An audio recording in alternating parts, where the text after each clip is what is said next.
नमस्कार मंडळी, मी न्यूट्रिशनिस्ट अनुजा आणि द ग्रीन पंच आपल्या चॅनलवर तुम्हा सगळ्यांचं खूप खूप मनापासून स्वागत. झोप तर येत आहे पण स्क्रोलिंग काही संपत नाही. ही तुमची माझी सगळ्यांचीच कथा सध्या झालेली आहे. पण तुम्हाला माहिती आहे का, यामुळे आपल्या मेंदूवर आणि आपल्या शरीरावर असंख्य प्रॉब्लेम्स क्रिएट होत आहेत. कारण की झोप ही आपल्या आयुष्यात हेल्दी खाणं, एक्सरसाइज करणं या इतकीच किंबहुना त्याहीपेक्षा खूप महत्त्वाची गोष्ट आहे आणि ती आपल्या फिजिकल आणि मेंटल हेल्थवर सतत परिणाम करत असते.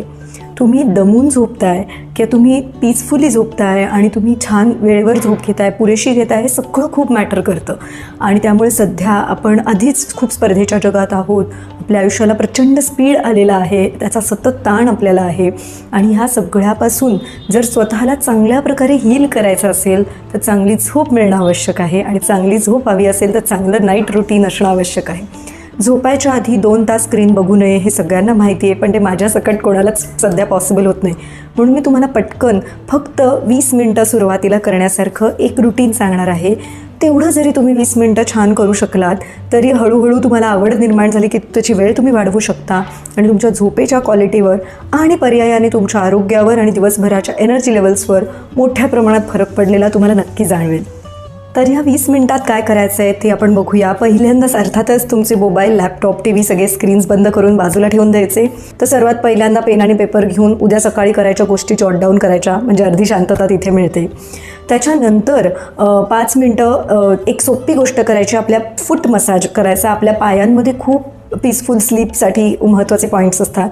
त्यामुळे आपलं घरचं गाईचं तूप घ्यायचं आणि पायांना मस्तपैकी गोल गोल गोल करून 5 मिनटं मसाज करायचा. पाय लांब करून टेकून आपल्या बेडवर छान बसायचं. आणि शेवटची 10 मिनटं खूप महत्त्वाची आहेत. यावेळेस सर्वात इफेक्टिव्ह आहे ते म्हणजे मंत्र चॅन्टिंग, नामस्मरण करणं. धीम्या गतीने श्वासाकडे लक्ष देत तुमच्याकडे गुरुमंत्र असेल तर तो जपायचा, किंवा तुम्ही कुठला जप घरात सगळे करत असाल तर तो मंत्र तुम्ही म्हणू शकता. आणि यापैकी तुम्ही काहीच करायला कम्फर्टेबल नसाल तर तुम्ही डीप ब्रीदिंग करू शकता. शांतपणे मोठा श्वास घ्यायचा, शांतपणे सोडायचा. श्वास घेण्यापेक्षाही लांब श्वास सोडला गेला पाहिजे. असं धीम्या गतीने 10 मिनटं केलं तर आपली पॅरासिम्पथेटिक नर्वस सिस्टम ॲक्टिवेट होते आणि आपल्याला अतिशय शांत वाटतं. आणि अशा शांत अवस्थेत जर तुम्ही झोपलात तर तुम्हाला अनेक त्याचे हेल्थ बेनिफिट्स नक्की जाणवतील. तुम्ही आजपासूनच सुरू करा आणि तुम्हाला कसं वाटतंय ते कमेंट्समध्ये कळवत राहा.